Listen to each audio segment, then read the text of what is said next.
নমস্কার, আমি নবনীতা। আমার সঙ্গে আরও একটা নতুন ব্লগে তোমাদের স্বাগত। আজকে সকালবেলা অর্ণার জন্য মাছের ঝোল করছিলাম, আর এদিকে অর্ণা দেখো আমার চুড়ির বাক্সটা ওকে দিয়েছি, সমস্ত কিছু ছড়িয়েছে।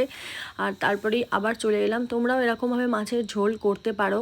পোস্ত দিয়ে আমি করি, নর্মাল পেঁয়াজ টমেটো আর একটু আলু দিয়ে পোস্ত দিয়ে ঝোল ঝোল মতো করি। তো ওটা ও খুব ভালোভাবে খেয়ে নেয়। এখন যা গরম পড়েছে, একটুখানি পোস্ত খেলে শরীরটা ঠান্ডাও হয়। তো সেই কারণে আমি সেইভাবে রান্নাটা করি। দেখো মাছটা আগে থেকে ভেজে রেখেছিলাম, তারপরে ওর মধ্যে মাছটা দিয়ে দিলাম। এখন ঝোলটা ফুটবে, এবার যেরকম খুশি তোমরা ঝোল রেখে নামিয়ে নিতে পারো।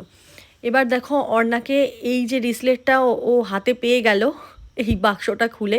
এটাই হচ্ছে আমার লাস্ট দেখা এই রিসলেটটা, কারণ এরপরেই ও কিন্তু হারিয়ে ফেলেছে, ও আর খুঁজে পায়নি।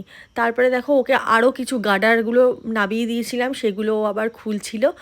তারপরে দেখো ওই মাছের ঝোলটা আমি আবার দেখতে চলে এলাম। তো মাছের ঝোলটা হয়েই গেছে, এবার আমি নামিয়ে নেবো। তার আগে আমি গিজারটা অন করে দিলাম, কারণ এবার হচ্ছে ওকে চান করাবো। তারপরে দেখো বিছানাটা আগে গুছিয়ে নিলাম, কারণ 12টার মধ্যে মাসি চলে আসবে কাজ করতে। তো তার আগে সমস্ত কিছু আমাকে কমপ্লিট করতে হয়, খুব তাড়াহুড়ো লেগে যায় সকালবেলাটা এই কারণে। কারণ বিছানাগুলো তুলে নিয়ে তারপরে সমস্ত কাজ করি। এবার দেখো অন্যার জন্য ফলের রসটা করব।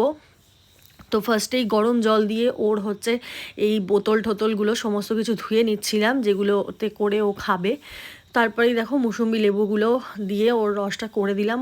খেতে তো চায় না, প্রচুর অশান্তি করে। আর যখন আমি রসটা করছিলাম তখন দেখো আমার পায়ের ওপর এসে এসে দাঁড়াচ্ছিল রান্নাঘরে।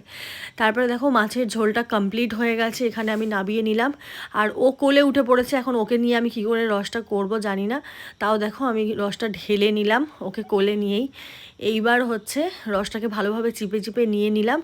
তারপরে ওকে দিলাম। ওই ফার্স্টটুকুনি একটু খায় জানো তো, তারপরে আর খায় না। পুরো আমাকে তখন জোর জবরদস্তি এই দেখিয়ে ওই দেখিয়ে কার্টুন দেখিয়ে, মানে এটা যেহেতু ওর একটা অভ্যাস হয়ে গেছে, ওই ফার্স্টটুকুনিই খায়। তারপরে দেখো ওর বাবা চলে এসেছিলো পোস্ট অফিস থেকে, তারপরে আমাকে একটুখানি ডাবের শাঁস দিয়ে দিল, একটু ডাবের জলও খেয়েছি। তারপরে অন্যার জন্য দুপুরবেলা ভাত খাওয়াতে বসলাম। বাপরে বাপ, এক আলাদা রকম যুদ্ধ।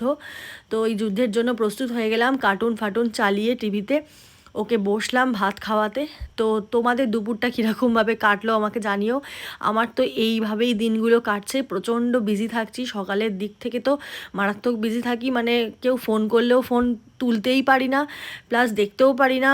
মানে আমাকে 12টার মধ্যে সমস্ত কাজ কমপ্লিট করে নিতে হয়, প্লাস অন্যকেও দেখভাল করতে হয়। তো আমার একদমই নিঃশ্বাস নেওয়ার সময় থাকে না। ওর ভাত টাত খাওয়া হয়ে গেলে আমি ভাত টাত খেয়ে নেবো, এরপরে একটুখানি আমরা রেস্ট করব। এইভাবেই দিন কাটছে। তো ভালো থেকো তোমরা।